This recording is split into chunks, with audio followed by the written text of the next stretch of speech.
سورۃ الاحزاب کی آیت نمبر 55۔ الحمدللہ وکفی وسلام علی عبادہ الذین اصطفی، خصوصاً علی سید الرسل وخاتم الانبیاء وعلی آلہ واصحابہ الاتقیاء۔ اما بعد فاعوذ باللہ من الشیطان الرجیم، بسم اللہ الرحمن الرحیم۔ لا جناح علیہن فی آبائہن ولا ابنائہن ولا اخوانہن ولا ابناء اخوانہن ولا ابناء اخوانہن ولا ابناء اخواتہن ولا نسائہن ولا ما ملکت ایمانہن واتقین اللہ ان اللہ کان علی کل شیء شہیدا۔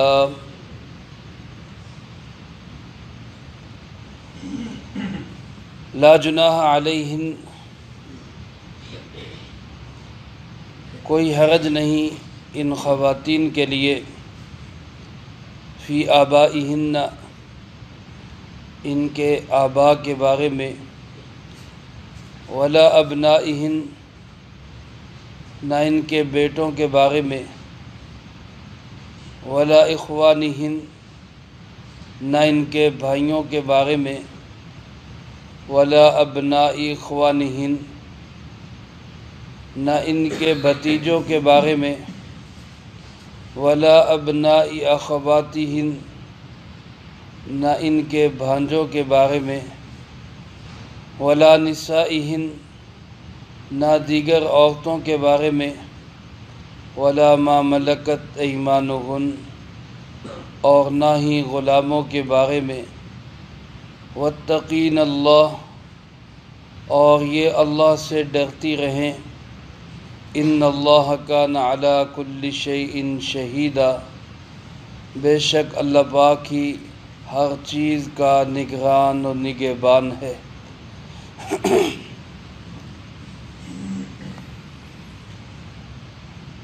اس سے پہلے آیات مبارکہ میں اللہ رب العالمین نے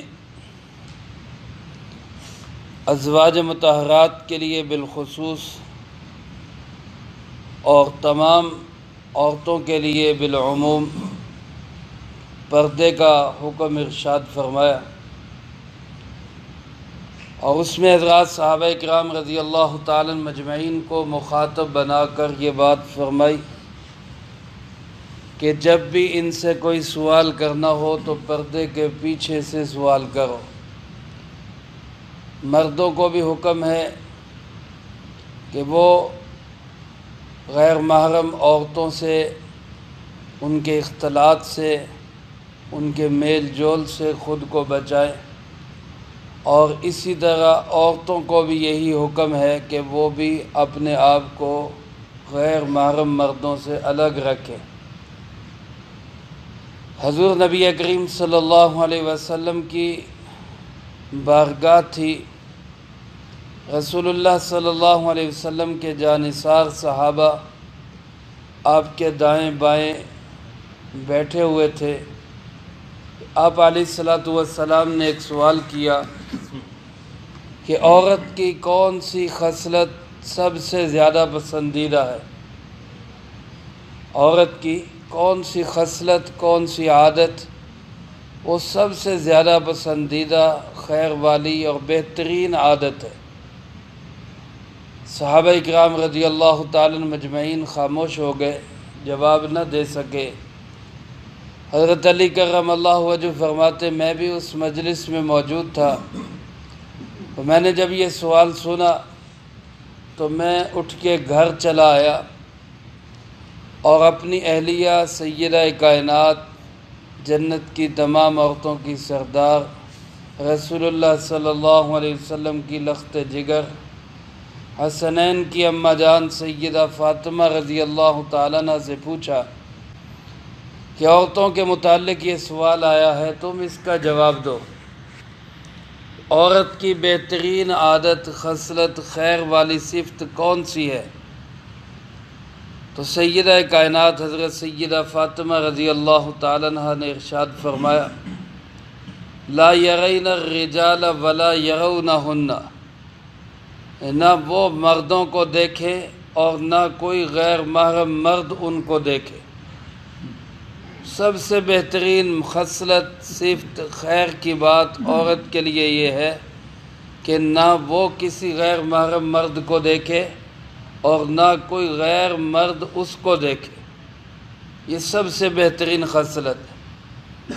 تو حضرت علی کرم اللہ وجہ فرماتے کہ میں واپس بارگاہ نبوت میں حاضر ہوا اور میں نے رسول اللہ صلی اللہ علیہ وسلم سے عرض کی کہ مجھے اس کا جواب معلوم ہے۔ آپ نے فرمایا بتاؤ۔ تو حضرت علی کرم اللہ وجہ نے یہی جواب ارشاد فرمایا کہ لا یرین الرجال ولا یرونہن، نہ وہ مردوں کو دیکھیں اور نہ مرد ان کو دیکھیں۔ رسول اللہ صلی اللہ علیہ وسلم نے اپنی فراست اور بصیرت سے سمجھتے ہوئے فرمایا، حضرت فاطمہ سے پوچھ کے آئے ہو؟ انہوں نے عرض کیا کہ جی ہاں۔ فرمایا صدقت انہا بضعۃ منی، اس نے سچ کہا، یقیناً وہ میرے جگر کا ٹکڑا ہے۔ یہ جواب وہی دے سکتی تھی کیونکہ وہ میرے جگر کا ٹکڑا ہے۔ تو رسول اللہ صلی اللہ علیہ وسلم کی ازواج مطہرات، آپ کی بنات اور تمام مسلمان امت کی عورتوں کے لیے اللہ رب العالمین نے پردے کے جو احکامات بیان فرمائے، اسی میں فرمایا کہ تمام عورتوں مردوں کی خیر اور بھلائی۔ لیکن اس میں کچھ لوگ ایسے ہیں کہ جن سے پردہ فرض نہیں ہے۔ یاد رکھیں میرے دوستو، ستر اور پردہ دو الگ الگ چیزیں ہیں۔ ستر اور چیز ہے، پردہ اور چیز ہے۔ پردہ تو ہر غیر محرم سے عورت کے پورے جسم کا ہے، سر سے لے کر پاؤں کے ناخن تک پورے جسم کا ہر غیر محرم سے پردہ۔ عورت اپنے جسم کو چھپا کے رکھے گی۔ چہرے کا بھی اس میں پردہ داخل ہے۔ بہت سارے حضرات کو یہ مغالطہ ہے، وہ کہتے ہیں کہ چہرے کا جو ہے وہ پردہ نہیں ہے اسلام کے اندر۔ تو یاد رکھیں کہ جہاں چہرے کو یا ہاتھوں کو یا پاؤں کو پردے سے الگ کیا گیا ہے تو وہ پردے سے الگ نہیں کیا گیا، وہ ستر سے الگ کیا گیا۔ یہ ستر میں داخل نہیں۔ ستر کا مطلب یہ ہے کہ جسم کا وہ حصہ کہ جو اگر نماز میں بھی کھلا ہو تو نماز نہیں ہوتی۔ مرد کا ستر کیا ہے؟ وہ ناف سے لے کر گھٹنوں کے نیچے تک، یہ مرد کا ستر ہے۔ جسم کا یہ حصہ اگر نماز میں کھلا ہوگا اور 3 دفعہ سبحان ربی الاعلیٰ کہنے تک کھلا رہے گا تو مرد کی نماز نہیں ہوگی۔ اور ناف سے لے کر گھٹنوں تک یہ حصہ جسم کا ڈھکا ہوا ہے تو پھر باقی جسم اگر کسی مجبوری کی بنا پر کپڑا نہیں ہے یا حالات ایسے بنے کہ کپڑا پہننے کی اجازت نہیں ہے تو پھر نماز ہو جائے گی۔ ناف سے گھٹنوں تک اگر جسم ڈھکا ہوا ہے تو نماز ہو جائے گی۔ گویا یہ ستر ہے جس کا چھپانا نماز کے اندر فرض ہے مرد کے لیے۔ اور عورت کا ستر کیا ہے؟ تو عورت کا پورا جسم ستر ہے سوائے چہرے کے، ہاتھوں کے اور پاؤں کے۔ اب اس کا مطلب کیا ہے کہ اگر عورت نماز کے اندر چہرے کو کھلا رکھتی ہے، نماز کے اندر ہاتھوں کو کھلا رکھتی ہے یا پاؤں کو کھلا رکھتی ہے تو نماز ہو جائے گی۔ ہاں اگر اس کا سر بھی نماز میں کھلا ہے یا اس کی کلائیاں نماز کے اندر کھلی ہیں یا اس کی پنڈلیاں نماز کے اندر کھلی ہیں یا بال اس کے نظر آ رہے ہیں، چاہے کپڑا چھوٹا ہے یا باریک ہے، تو گویا اس کا ستر ہی مکمل نہیں، تو پھر اس کی نماز بھی نہیں ہوگی۔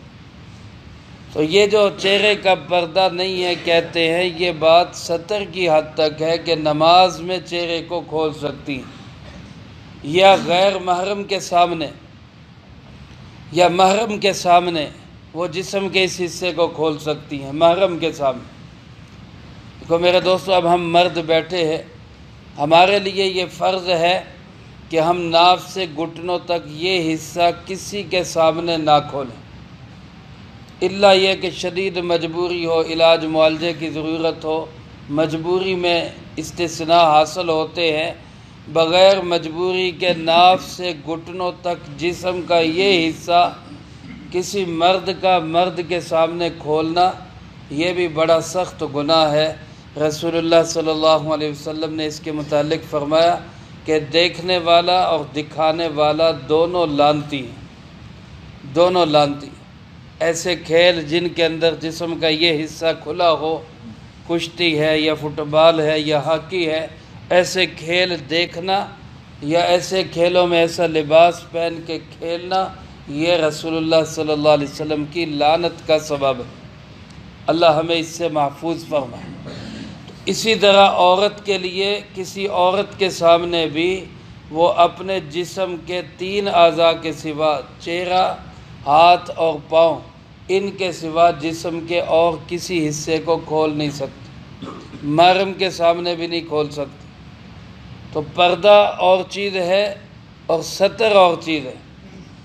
ستر جو ہے وہ تو محارم سے بھی ہے، ستر جو ہے وہ تو عورتوں سے بھی ضروری ہے، ستر تو نماز کی حالت میں بھی ضروری ہے 3 اعضاء کے علاوہ۔ لیکن جو پردہ ہے وہ غیر محرم سے ہے اور وہ سارے جسم کا، وہ مکمل جسم کا ہے۔ حتیٰ کہ فتنے کے زمانے میں علماء نے لکھا ہے کہ ہاتھوں میں گلوز پہننا، پاؤں کے اندر جرابیں پہننا، پاؤں کو بھی چھپا کے رکھنا، فتنوں کے دور میں یہ بہت زیادہ ضروری ہے۔ تو چہرے کا پردہ کیسے جو ہے وہ ضروری نہیں ہوگا؟ تو بہرحال جو محارم ہیں ان کی تفصیل اللہ پاک نے سورۃ نور میں بھی ارشاد فرمائی، یہاں ازواج مطہرات کے لیے اللہ پاک نے اس کو پھر بیان کر دیا کہ محرم کون کون ہے۔ تو اصولی بات اس سلسلے میں یہ سمجھ لے کہ ہر وہ شخص جس سے نکاح ہمیشہ کے لیے حرام ہو، مرد کے لیے ایسی عورت جس سے ہمیشہ کے لیے نکاح حرام ہو، اور عورت کے لیے ایسا مرد جس سے ہمیشہ کے لیے نکاح حرام ہو، یہ محرم ہوتا ہے، وقتی طور پر نہیں، ہمیشہ کے لیے۔ اب ہم یہاں بیٹھے ہیں، ہم میں سے اگر کوئی شخص 4 شادیاں کر لے، جو کہ اسلام میں اس کو اجازت ہے، تو اب 4 کے بعد وہ دنیا کی کسی عورت سے شادی نہیں کر سکتا، وہ حرام ہے اس کے لیے۔ تو اس کا یہ مطلب تو نہیں کہ وہ حرام ہو گئی تو اب وہ محرم ہو گئی، کیونکہ ان کے ساتھ جو شادی حرام ہے وہ وقتی ہے۔ ان 4 میں سے اگر کوئی فوت ہو جاتی ہے یا اس کو طلاق ہو جاتی ہے تو وہ کسی اور سے بھی کر سکتا ہے۔ اس لیے یہاں حرمت ہمیشہ کی نہیں، وقتی ہے، تو یہ محرم نہیں بنیں گی، یہ ساری غیر محرم رہیں گی۔ آدمی جب تک اس کے نکاح کے اندر ایک خاتون ہے، اس کی بہن سے وہ شادی نہیں کر سکتا، 2 بہنوں کو ایک نکاح میں اکٹھا نہیں کیا جا سکتا۔ 2 بہنیں ایک آدمی کے نکاح میں بیک وقت ایٹ اے ٹائم اکٹھی نہیں ہو سکتی۔ تو اب ایک آدمی اپنی سالی سے شادی نہیں کر سکتا تو کیا سالی جو ہے وہ محرم ہو جائے گی؟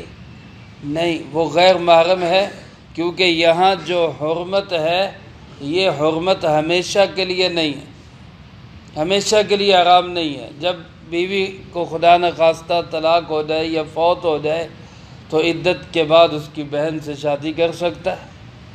تو میرے محترم دوستو، یہ میں نے اصول عرض کیا کہ جس کے ساتھ ہمیشہ کے لیے نکاح حرام، خالہ ہے، پھوپھی ہے، ان کے ساتھ ہمیشہ کے لیے نکاح حرام ہے، ہو ہی نہیں سکتا۔ ساس ہے، اس سے نکاح کبھی نہیں ہو سکتا، تو یہ محارم ہے۔ اور جن سے کبھی کسی وقت میں نکاح ہو سکتا ہے وہ غیر محرم ہے، جیسا کہ خود آدمی کی چچی ہے۔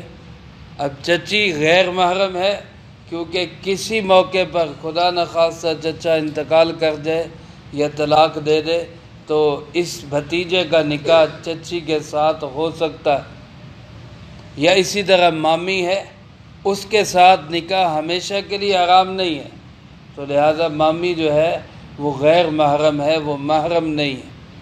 اسی طرح عورت کے لیے وہ رشتے جو ہمیشہ کے لیے حرام ہیں، جیسے مثال کے طور پہ چچا ہے تو چچا اور بھتیجی کا نکاح کبھی بھی نہیں ہو سکتا، تو چچا محرم ہے۔ ماموں اور بھانجی کا نکاح کبھی نہیں ہو سکتا، تو ماموں محرم ہے۔ لیکن پھپھا اور خالو، اگر پھپھو فوت ہو جائے یا خالہ فوت ہو جائے تو پھر اس کا نکاح اس اپنے خالو یا پھوپھا کے ساتھ ہو سکتا ہے، ہمیشہ کے لیے حرام نہیں ہے، اس لیے یہ غیر محرم ہوں گے۔ پھوپھا اور خالو بچی کے لیے یہ محرم نہیں ہے۔ تو یہ اصول آپ ذہن میں رکھیں کہ جس کے ساتھ ہمیشہ کے لیے نکاح حرام ہوگا وہ محرم ہوگا، اور جس کے ساتھ ہمیشہ کے لیے نکاح حرام نہیں وہ غیر محرم۔ تفصیل اللہ پاک نے یوں ارشاد فرمائی کہ لا جناح علیہن فی آبائہن، پردہ نہ کرنے میں کوئی حرج نہیں ان ازواج مطہرات کے لیے بھی اور دیگر خواتین کے لیے بھی اپنے والد سے۔ اپنے والد سے پردہ نہیں ہے، ستر ہے، پردہ نہیں ہے۔ ولا ابنائہن، نہ ہی اپنے بیٹوں سے۔ ولا اخوانہن، نہ ہی اپنے بھائیوں سے۔ ولا ابناء اخوانہن، نہ بھائیوں کے بیٹوں یعنی بھتیجوں سے۔ ولا ابناء اخواتہن، نہ بہنوں کے بیٹے یعنی بھانجوں سے۔ ولا نسائہن، نہ عام عورتوں سے، عورت کا عورت سے پردہ نہیں ہے۔ ولا ما ملکت ایمانہن، نہ ہی غلاموں سے، غلاموں سے بھی پردہ نہیں ہے۔ پہلے زمانے میں جو زر خرید غلام ہوتے تھے، جو پیسے دے کے خریدے جاتے تھے، چونکہ ان کا گھروں میں آنا جانا کثرت سے تھا، اس لیے ان سے پردے میں تخفیف تھی۔ لیکن یاد رکھیں آج کل کے جو نوکر اور ملازم ہیں یہ اس کے حکم میں نہیں ہے، ان سے پردہ بہرحال فرض ہے، کیونکہ یہ زر خرید غلام نہیں۔ یہ سارے احکامات بیان فرما دی اللہ رب العالمین نے۔ ان احکامات پہ عمل کیسے ہوگا؟ عمل کیسے ہوگا؟ عمل کرنے کے لیے قوت چاہیے، اور وہ قوت کیا ہے؟ اللہ پاک نے فرمایا واتقین اللہ، اللہ سے ڈرتی رہو۔ اللہ کا ڈر، خوف اور دھیان، یہ وہ پاور اور قوت ہے۔ ایک آج کل مثال عام طور پہ ہمارے لیے سمجھنی آسان ہو جاتی ہے کہ موبائل ہے، بہترین ہے، اچھا ہے، سارے فنکشن کام کرتے ہیں، نیا ہے، لیکن اس کے اندر بیٹری نہیں ہے تو کرے گا کام؟ وہ آن ہوگا یا چلے گا یا کوئی فائدہ دے گا؟ یا اگر بیٹری تو ہے لیکن لو ہے، چارج نہیں ہے، تو پھر بھی سارے فنکشن ہوتے ہوئے کوئی کام نہیں کرے گا۔ یہ جو تقوی ہے، اللہ کا ڈر اور خوف اور دھیان، یہ اندر کی بیٹری کی طرح ہے۔ سارے احکامات اللہ پاک نے دے دیے، ان احکامات پہ عمل کرو۔ عمل ہوگا کب؟ جب اندر تقوی ہوگا، اندر تقوی کی بیٹری چارج ہوگی، تو جتنی وہ بیٹری پاور فل ہوگی اتنا زیادہ کام بہتر ہوگا، اتنا احکامات پہ عمل بھی اچھا ہوگا۔ اس لیے اللہ پاک نے سارے احکامات کے آخر میں فرمایا واتقین اللہ۔ ان احکامات پہ عمل کرنے کے لیے پاور اور قوت کس سے حاصل کرنی ہے؟ اللہ کے تقوی اور دھیان سے۔ ہر وقت یہ سوچنا ہے کہ میرا اللہ مجھے دیکھ رہا ہے، میں کسی کے سامنے اپنا جسم نہ کھولوں، اس لیے کہ اگر کوئی نہیں دیکھ رہا تو کون دیکھ رہا ہے؟ اللہ تو دیکھ رہا ہے۔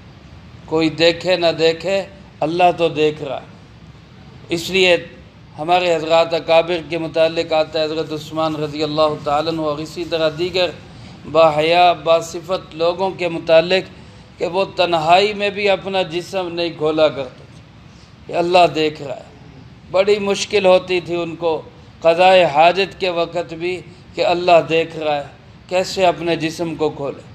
تو اس لیے ہم بھی ہر وقت یہ دھیان اپنے دل دماغ میں بٹھائیں کہ میرا اللہ مجھے دیکھ رہا ہے۔ واتقین اللہ، اللہ سے ڈرتے رہیں، اللہ کا دھیان دل دماغ میں رکھے۔ فرمایا ان اللہ کان علی کل شیء شہیدا، کوئی شک نہیں کہ ہر چیز پہ اللہ ہر وقت نظر رکھے ہوئے ہے۔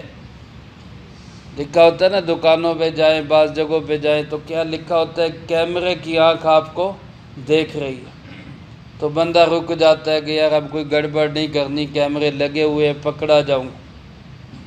تو کیمرے کی آنکھ کا ڈر تو ہے کہ پکڑا جاؤں گا، لیکن جو اللہ کی آنکھ ہے، اللہ ہر وقت دیکھ رہا ہے۔ ان اللہ کان علی کل شیء شہیدا، اللہ ہر چیز پہ ہر وقت نظر رکھے ہوئے، ہر وقت اس کی نگرانی کر رہا ہے۔ تو ہمارا کوئی عمل، کوئی حرکت، کوئی سکنت، کوئی ہمارا آنکھوں کا دیکھنا، آنکھوں کے اشارے، وہ بھی اللہ کی نظر سے باہر نہیں۔ یعلم خائنۃ الاعین، تمہاری آنکھوں کی خیانتوں کو بھی وہ جانتا ہے۔ وما تخفی الصدور، جو سینے کے اندر تم نے باتیں چھپا رکھی ہیں ان باتوں سے بھی وہ واقف ہے۔ تو لہٰذا اللہ کو سامنے رکھ کے ان احکامات پہ ہمیں عمل کرنے کی ضرورت ہے۔ اللہ پاک یہ پردے کے، عفت کے، حیا کے، عصمت کے تمام احکامات ہم سب کو اپنی زندگی میں بھی اور اپنے گھروں کے اندر بھی لانے کی توفیق نصیب فرمائے۔ جو کہا سنا اس کو زندگی میں لا کے دوسروں تک پہنچانے کی توفیق عطا فرمائے۔ اللہم انت السلام ومنک السلام، تبارکت ربنا وتعالیت یا ذا الجلال والاکرام۔ اللہم اعنا علی ذکرک وشکرک وحسن عبادتک۔ اللہم احسن عاقبتنا فی الامور کلہا واجرنا من خزی الدنیا وعذاب الآخرہ۔ اللہم واقیتاً کواقیت الولید، اللہم استر عوراتنا وآمن روعاتنا۔ اللہم انا نجعلک فی نحورہم ونعوذ بک من شرورہم۔ اللہم اکفنا بحلالک عن حرامک واغننا بفضلک عمن سواک۔ اللہم اکفنا کل مہم من حیث شئت ومن این شئت۔ رب اغفر وارحم وانت خیر الراحمین۔ ربنا تقبل منا انك انت السميع العليم وتب علينا انك انت التواب الرحيم۔ صلی اللہ علی النبی الکریم وعلى آلہ واصحابہ اجمعین برحمتک یا ارحم الراحمین۔